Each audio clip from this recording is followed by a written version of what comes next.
இன்னைக்கு ஒரு ஆட்டுக்கறி 1 கிலோ 1000 ரூபாய்க்கு விக்குதுங்க. நம்ம அதுக்கு கூட பொறுமானம் இல்லாம போயிட்டோம். ஒரு 500 ரூபாய்க்கு 1000 ரூபாய்க்கு கையேந்துற மாதிரி ஆயிட்டோங்க. ஒரு ஆட்டுக்குட்டி 15,000க்கு விக்குதுங்க. ஆனா நாம வெறும் 1000 ரூபாய்க்கு விலை போறோம் இல்லைங்களா ஐயா?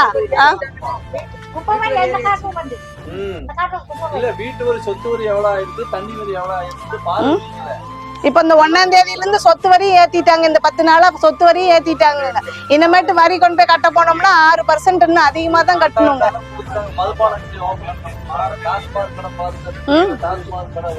நம்ம கிட்ட 500 ரூபாயை கொடுத்துட்டு நம்ம எதுவுமே வாயை திறக்க கூடாதுன்னு வாயை அடைச்சிட்டு அவங்க வாக்குல சம்பாரிச்சு அவங்க கல்லாப்பெட்டியை நிரப்பிட்டு இருக்கிறாங்க.